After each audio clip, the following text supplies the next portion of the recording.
السلام علیکم۔ کہانی کارنر میں خوش آمدید۔ پیارے ویورز، آج پھر آپ کے لیے کسی کی زندگی پر بیتی ایک سچی کہانی لے کر حاضر ہوئی ہوں۔ چلیں اپنی کہانی شروع کرتے ہیں۔ یہ جولائی کی ایک صبح تھی۔ آسمان پر گہرے بادل چھائے ہوئے تھے کہ بارش شروع ہو گئی، اور پھر لگاتار موسلادھار بارش نے طوفانی رخ اختیار کر لیا، یہاں تک کہ سیلاب آ گیا۔ ایسا پہلی بار ہوا تھا۔ ہم نے پہلے سے کوئی حفاظتی تدابیر اختیار نہیں کی تھی۔ بابا جان آفس میں تھے، گھر میں امی، میں اور چھوٹی بہن تھی۔ ہم 4 گھنٹے تک سیلابی بارش میں بھیگتی رہیں۔ آخرکار بارش تھم گئی، مگر اپنے پیچھے بہت سی تباہ کاریاں چھوڑ گئی۔ دیر تک بھیگے رہنے کے سبب امی کی طبیعت خراب ہوئی تو بگڑتی چلی گئی۔ وہ کمزور سی تھی۔ معمولی بخار نے رفتہ رفتہ خطرناک روپ دھار لیا۔ شہر کے اچھے ڈاکٹروں کو دکھایا، حکیم سے بھی دعا لی، مگر بخار نہ اترا۔ حیران و پریشان تھے کہ کیا کریں۔ پرائیویٹ ڈاکٹروں کو فیس کی مد میں کافی رقم دے چکے تھے۔ سب نے امی کو سرکاری اسپتال داخل کرانے کا مشورہ دیا کہ یہی آسان راستہ دکھائی دے رہا تھا، مگر حالات سنورنے کی بجائے بگڑتے گئے۔ مجھے ڈاکٹر بننے کا بچپن سے شوق تھا۔ ڈاکٹرز میرے آئیڈیل تھے۔ وہ مجھ کو فرشتے نظر آتے، مگر جب ان فرشتوں سے سابقہ پڑا تو ڈاکٹر بننے کا خواب ٹوٹ گیا۔ جیسے سب لوگ خراب نہیں ہوتے، اسی طرح ہر پیشے میں اچھے برے لوگ ہوتے ہیں۔ بدقسمتی سے ہمارا جن ڈاکٹروں سے سابقہ پڑا وہ فرشتوں کا روپ دھارے ہوئے کسائی تھے۔ وہ کسائی تو جانوروں کو کاٹتے ہیں، مگر یہ تو زندہ انسانوں کی کھال اتار دیتے ہیں۔ امی ان کے سامنے ایک زندہ لاش تھی جن کو وہ جس طرح چاہیں توڑ مروڑ دیں۔ مجھے اس دن ڈاکٹری کے پیشے سے ہی نفرت ہو گئی، اور پھر کچھ نرسوں کا سلوک بھی بجلی بن کر گرا۔ ماں کی حالت دیکھتی تو رو پڑتی تھی۔ سرکاری اسپتال کے ڈاکٹروں نرسوں کی بے انتہائی لاپرواہی سے دل بری طرح زخمی ہو چکا تھا۔ امی کو فاقہ نہ ہوا تو ناچار ایک پرائیویٹ اسپتال میں داخل کروا دیا۔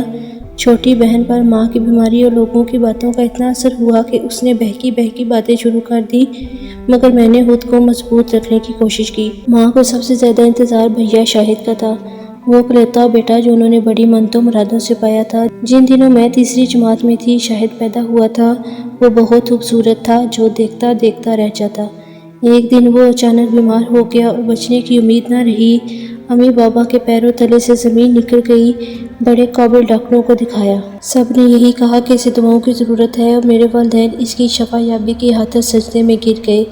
ان دنوں انہوں نے خوب خیرات بھی کی، مگر مرض سمجھ میں نہ آتا تھا۔ لوگ کہتے کہ بچے کو نظر لگ گئی ہے، اس پر پڑھائی کراؤ۔ بس جو جیتا کہتا یہ پریشان ماں باپ ویسا کرنے لگتے تھے۔ آخر اللہ تعالیٰ کو رحم آ گیا اور میرا بھائی 1 سال کی بیماری کے بعد ٹھیک ہو گیا۔ سب کہتے کہ سوکھے کی بیماری ہے، یہ ٹھیک نہیں ہو سکتا، لیکن پیدا کرنے والی ذات بڑی عظمت اور طاقت والی ہے۔ اس کی مہربانی سے اس کو نئی زندگی مل گئی۔ امی نے 4 سال کی عمر میں اس کو اسکول داخل کروا دیا تھا۔ وہ بلا کا ذہین تھا، ہمیشہ اول آتا۔ اس بات پر میرے والدین کا سر فخر سے بلند ہو جاتا تھا۔ باجی کی شادی کے دوران اس نے پیپرز دیے اور A گریڈ میں پاس ہو گیا۔ بھائی کی کامیابی کی خوشی میں بابا جان نے سارے خاندان کی دعوت کی۔ ان دنوں باجی کی چھوٹی نند روشنا امریکہ سے آئی ہوئی تھی۔ وہ بہت خوبصورت تھی، لڑکیاں تک اس پر سے نظر نہ ہٹا پا رہی تھیں، مگر وہ میرے بھائی پر فدا ہو گئی۔ جبکہ شاہد نے اس کا کوئی نوٹس نہیں لیا تھا۔ روشنا نے باجی سے کہا، بھابھی مجھے آپ کا بھائی بہت پسند آیا ہے، میں تعلیم مکمل کر لوں تو آپ مجھے بھابھی بنا لیں گی؟ باجی بولی، تم بھی مجھے بہت پسند ہو، تعلیم مکمل کر لو گی تو میں امی سے بات کروں گی، تب تک شاہد بھی تعلیم مکمل کر لے گا۔ بے شک روشنا بھی میرے بھائی کو اچھی لگی تھی، لیکن بھائی کو تعلیم مکمل کرنی تھی۔ وہ واپس امریکہ چلی گئی تاکہ دونوں اپنی اپنی ڈگریاں لینے کے بعد نئی زندگی شروع کر سکیں۔ شاہد نے انجینئرنگ کی تعلیم مکمل کر لی تو اسے سعودی عرب میں جاب مل گئی اور وہ وہاں چلا گیا۔ اس نے وہاں محنت سے کام کیا، اس میں کوئی بری عادت نہ تھی، حالانکہ تنخواہ اچھی ملتی تھی، پھر بھی وہ خود پر بہت کم پیسے خرچ کرتا اور زیادہ رقم گھر بھجوا دیا کرتا تھا۔ امی شدید بیمار پڑیں تو ان کی خواہش تھی کہ بیٹا آ جائے۔ بھائی کو خط لکھ کر امی کی بیماری کا بتایا تو اس نے وطن واپس آنے کا ارادہ کر لیا۔ وہ بھی ہم سے ملنے کو بے چین تھا۔ اس نے ہمارے لیے بہت سی چیزیں خریدیں۔ ادھر امی ابو نے فیصلہ کر لیا کہ جو ہی شاہد پاکستان آئے گا اس کی شادی روشنا سے کر دیں گے۔ انہی دنوں وہ بھی پاکستان آنے والی تھی۔ جس دن بھائی کے آنے کی اطلاع ملی ہم بے حد خوش تھے۔ گھر کو صاف ستھرا کر کے سجا دیا۔ ہم بے حد خوشی اور شدت سے اس کے انتظار کر رہے تھے، مگر کیا خبر تھی کہ وہ آئے گا تو صحیح مگر زندہ نہیں۔ جب وہ شاپنگ کر کے واپس لوٹ رہا تھا، ایک کار نے اسے ٹکر مار دی اور اس نے وہاں ہی دم توڑ دیا۔ یہ خبر باجی اور بہنوئی کو شاہد کے دوستوں نے دی۔ ان کو یقین نہیں آ رہا تھا۔ دوست بہت رنجیدہ تھے اور سوچ رہے تھے کہ شاہد کے گھر والوں کو کیسے اطلاع کریں۔ شاہد نے انہی دوستوں کے ساتھ پاکستان آنا تھا۔ بہرحال باجی اور بہنوئی صاحب نے امی کو اس حادثے کی اطلاع نہ دی۔ جس روز میت آنے والی تھی، گھر والے انتظار میں تھے کہ شاہد آ رہا ہے، اور میری بہن بہنوئی اس سوچ میں تھے کہ ہم لوگوں کو کیسے بتائیں کیا ہونے جا رہا ہے۔ امی بار بار سوال کرتی، مجھے بتاؤ میرا بیٹا کتنے بجے پہنچے گا، مگر جانے کیوں بہن بہنوئی نے ہمیں آخری وقت تک یہ نہ بتایا کہ وہ زندہ نہیں بلکہ مردہ آ رہا ہے۔ وہ 3 بہنوں کا اکلوتا بھائی تھا۔ ہم دونوں بہنوں نے نئے کپڑے پہنے ہوئے تھے، مگر باجی نے نئے کپڑے نہیں پہنے۔ ابو نے پھولوں کے سہرے خرید کر اپنے کمرے میں رکھ لیے کہ جو ہی وہ گھر میں داخل ہوگا اس کے گلے میں ڈال دیں گے۔ بہنوئی ایئرپورٹ گئے ہوئے تھے، تبھی دروازے پر گاڑی آ کر رکی، جسے میت گاڑی کہنا چاہیے۔ لوگ جمع ہو گئے، بابا جان لپک کر بہے گئے۔ وہ ہاتھوں میں پھول لیے ہوئے تھے۔ گاڑی کا دروازہ کھلا۔ والد اس منظر کو برداشت نہ کر سکے اور وہیں زمین پر بیٹھ گئے۔ تابوت گھر میں تخت پر رکھ دیا گیا۔ ماں بھی بے ہوش ہو گئی تھی۔ محلے کی عورتیں ہم کو سنبھال رہی تھیں۔ بھائی شاہد بس چند لمحوں کو آیا تھا اور پھر واپس جا رہا تھا۔ ایسے منظر کو کون بھلا سکتا ہے؟ میت کے ساتھ اس کے دوست وہ سوٹ کیس بھی لائے تھے جس میں ہمارے لیے تحفے تھے۔ ڈاکٹر امی کو 2 دن تک دوا دے کر سلاتے رہے۔ 3 دن بعد وہ خواص میں لوٹی، تب تک جس کا انتظار تھا وہ جا چکا تھا۔ وہ 1 ہفتہ بھی زندگی کا بوجھ برداشت نہ کر سکیں اور ہمیں اکیلا چھوڑ کر اپنے پیارے بیٹے کے پاس چلی گئیں۔ امی کی عادت تھی کہ وہ روز مجھے چائے بنانے کو کہتی۔ میں اب بھی روزانہ مقررہ وقت پر چائے بناتی ہوں، 1 کپ اپنے لیے اور دوسری اپنی ماں کے لیے، اور چائے کے ساتھ آنسو بھی پیتی ہوں۔ میری چھوٹی بہن کا تو ماں اور بھائی کے غم میں دماغ ہی توازن نہ رہا۔ بہنوئی بھی گمسم رہتے تھے۔ بابا جان تو ایسے نظر آتے جیسے ان کی یادداشت چلی گئی ہو۔ رشتہ دار ایک ایک کر کے چلے گئے، بس ہم اکیلے رہ گئے۔